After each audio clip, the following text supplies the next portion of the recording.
Welcome, everyone, to Potholes and Politics, local Maine issues from A to Z. I'm your co-host, Rebecca Lambert, and with me, as always, is my amazing colleague, Amanda Campbell.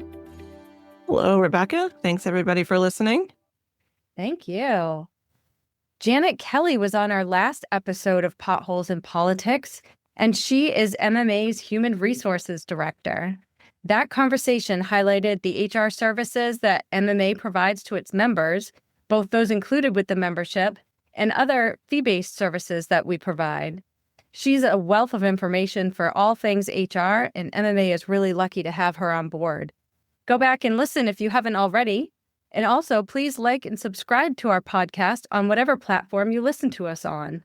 By doing that, you'll get notified when a new episode drops, and you'll never miss an episode. Plus, it makes us look good. So please help us look good.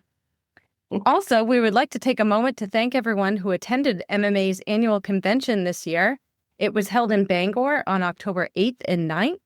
Attendance was at record high this year as we celebrated our 89th annual convention.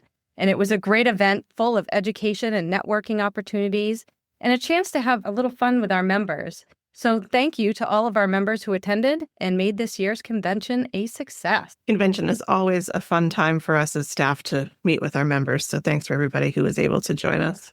This week on the podcast, we're going to revisit the Real Estate Property Tax Task Force, who just held their second meeting on Tuesday, September 30th. And we are welcoming Kathleen Billings, who is the town manager of the town of Stonington. She was appointed to the task force by the governor to represent communities with populations of less than 10,000 residents. Kathleen also serves on MMA's Legislative Policy Committee, which guides the association's advocacy efforts. Welcome, Kathleen, and thanks so much for joining us. Can you introduce yourself to our members a little bit? Sure. I've been town manager for Stonington. I was the first woman town manager, at least they told me when they gave me the job, in 2007. Before that, I was 5-6 years before that, I was the town clerk. And, just before I got the job, I was sort of like the assistant town manager. So it was sort of like a natural gravitation into the position because some of it I had been doing. And also to the select board, I think they wanted somebody more grounded within the community and stuff, perhaps more from somebody from away because it just, it's a different place down here and you have to work with a lot of different groups and stuff. So being here, being part of the community, my family goes back a long ways. So I think that helps quite a bit make, the job a little bit easier. And Stonington is a beautiful place. I just had the opportunity to go there for a Where in Maine article, and it was fantastic. I enjoyed my time there. So one of the duties of the task force is to discuss tax relief options for long-term property owners. We all know from the news that some Mainers are facing life-changing decisions because they can no longer afford their property taxes. This is an issue that hits close to home in your community. Can you talk a little about that, Kathleen? Yeah, this is really starting to, for myself personally, emotionally pain myself because it's a really difficult in these coastal communities. And Stonington, is not the only community. We face housing challenges here, a lot of seasonal homes. We had gotten some data from the state saying Maine was like one of the number ones for like 50% of the homes are seasonal. And of course, when you're looking at property tax and, how that gets passed on to people, everyone is supposed to be treated equally. The only problem is for us that there's some people who can afford taxes and there's some people who can't. And with us, we're having frustrations with our own rising budgets between inflation, trying to be competitive, with pay, not to lose staff, inflation, just trying to buy, whether it's plow trucks or the rest of it. It makes it extremely difficult and really hard for our select board also too, to bring forth a good budget and try to figure out how we keep the people who are working here and essential workers in many of the jobs, but also too the challenges because our housing opportunities are just vaporized and away from us. So it's a huge problem for us. It really truly is now.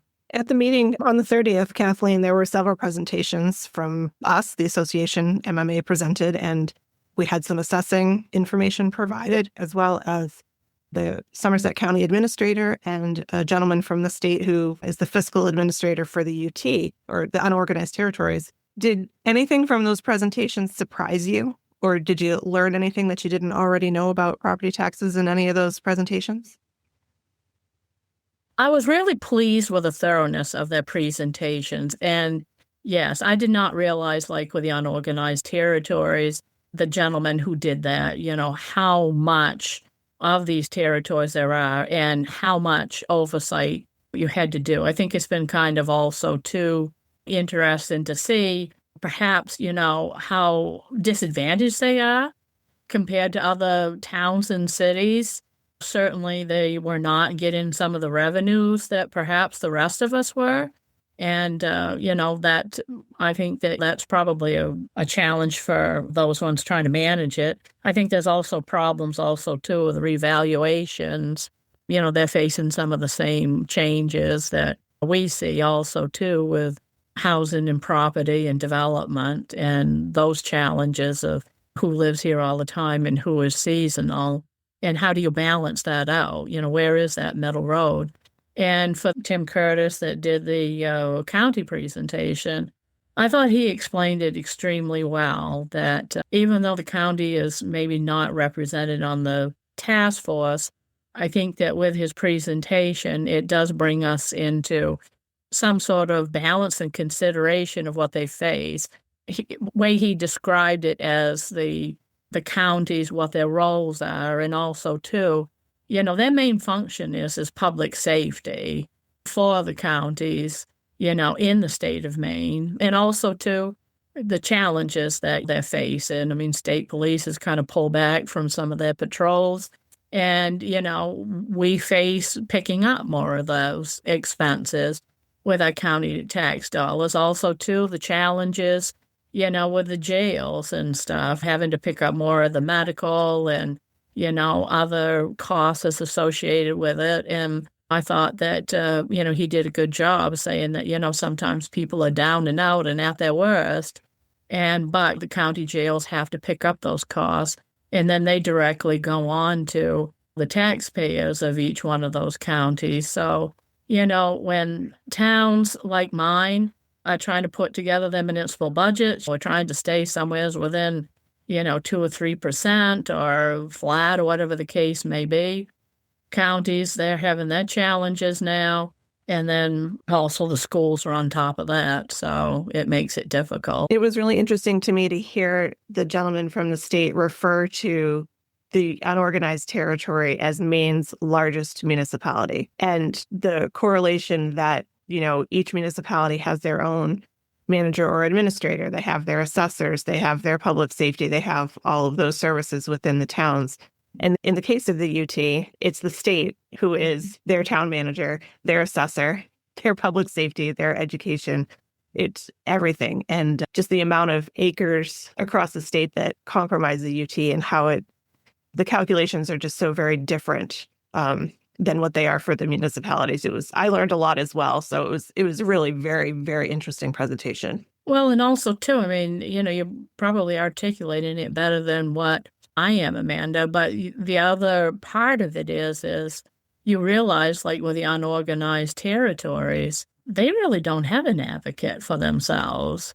And with the state overseeing it, I get why that process is there. But, it seems like that could be a terrible conflict of times. So they don't have anyone like, we have the LPC with our towns and cities and stuff and associations, and those poor folks don't have anybody. Very true. So what are you looking forward to at the next meeting? And do you have any final thoughts that you'd want to share with our listeners?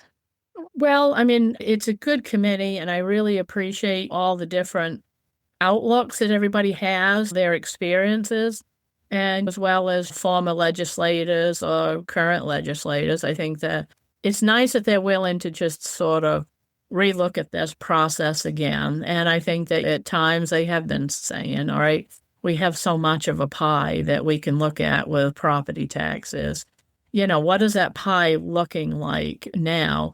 Does it get sliced differently? Are there things that, we're maybe not considering with this process? And it's going to be a challenge. There's no doubt about it, because nobody wants to pay any more taxes than what they have to. But unfortunately, I look at it from our town. I mean, we have to operate on something. Same thing with the counties have to operate. We have the schools. I mean, for our town, we pay most of the schools. We don't get the 55% education subsidy. So, that's a challenge for us. So, I mean, looking at that pie and figuring out how can we do a better job? How can we look at different formulas?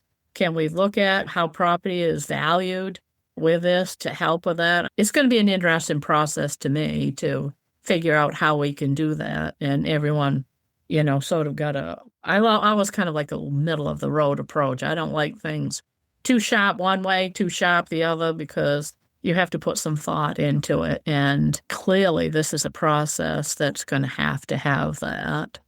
It's a very layered issue. It is. And, somebody said it very well at the last meeting, is that everything is interconnected with everything else.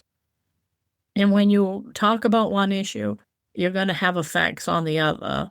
And I know here in my job, I really try to put some thought into, okay, I may want to see something, but who else do I affect? Does that help, Stonington overall? And I think as a task force, we're going to have to look at, is this going to help Maine? Is this going to help us push forward with a better or a different path for this? And I think one of the other things is not a lot of people want to step up to doing these processes. But I think for Maine, we really need to think about this process, because so much has changed in the last 5 or 10 years. And we have to relook at how that pie is. Or what is it that we have to do? Is it that we can do, slice that pie differently? Or what aren't we considering? Because Maine has faced more changes than they have in the past. The COVID, change on everything, the way properties got sold. So I don't know. I mean, it's just, it's really profound. And it's gentrification, especially down here, is coming at a way faster pace than anyone had anticipated. So it's kind of where I'm at with my thought process or what I'm experiencing.